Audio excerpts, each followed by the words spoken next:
So last season, they finished 8-8.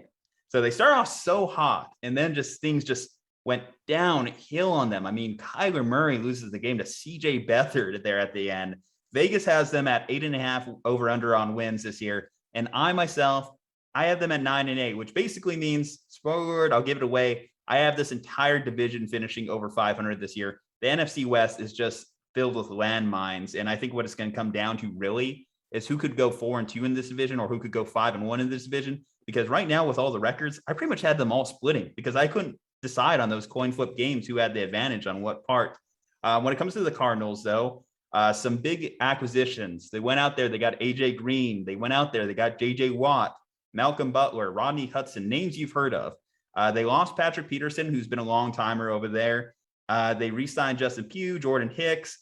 And then their draft, a little bit of a mixed bag out the gate when your first rounder gets arrested. Zaven Collins, the linebacker out of Tulsa, which the Cardinals had arrested. They seem to know that well over the last couple of years, especially their GM getting pulled over on a DUI, but that's neither here nor there.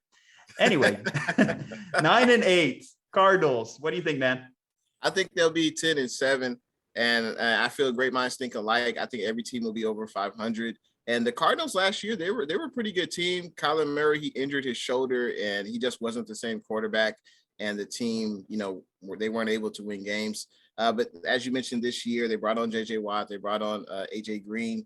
AJ Green has usually been the number one receiver when he was with Cincinnati. And now with the Arizona Cardinals, he'll be the number 2. So we'll see if he'll be able to take advantage of that situation. And hopefully for the Cardinals' sake, AJ Green will be able to stay healthy.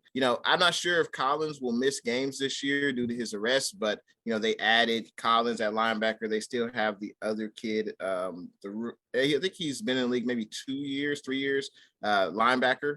Isaiah Simmons? Yes, exactly. Isaiah Simmons. They have him. They still have Chandler Jones.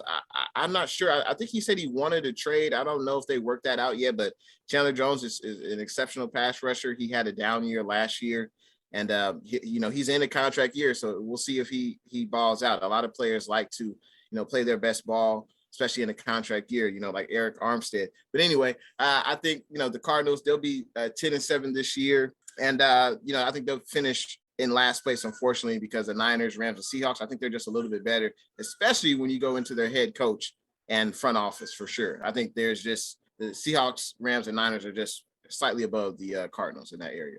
I'm so glad he mentioned that. Cliff Kingsbury, that team, as far as their head coach and their GM, have to be on the hottest of hot seats right now heading into this season.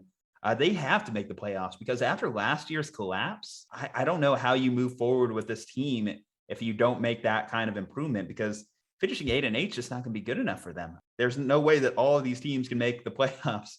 So it's questionable if you're Cliff Kingsbury. And I don't know what's next for guys like Kyler too. I know Kyler is an electric talent, don't get me wrong, but if he misses the playoffs, first 3 seasons of his NFL career with a coach that's almost perfect for him in terms of play style, then I don't know how the Arizona Cardinals necessarily reconcile that, especially when we get into the point where they're starting to talk contract with him.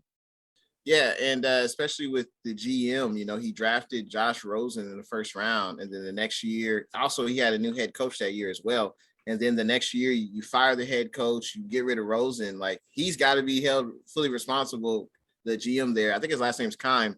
If this doesn't work out, you brought in a college head coach who had no NFL prior experience.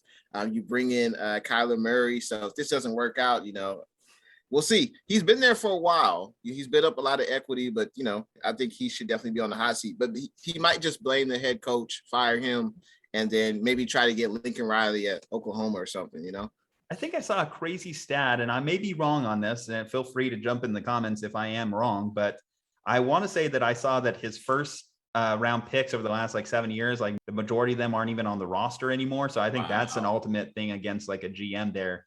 Your first round picks are what really evaluate you. We even talked about that with John Lynch. Obviously, that first draft with Solomon Thomas now being gone and Reuben Foster being gone, that's still held against him. He's just lucky that in the 5th round they got George Kittle out of it. Right. But yeah, no, I definitely think Steve Keim and then Cliff Kingsbury, this is a do or die year for them.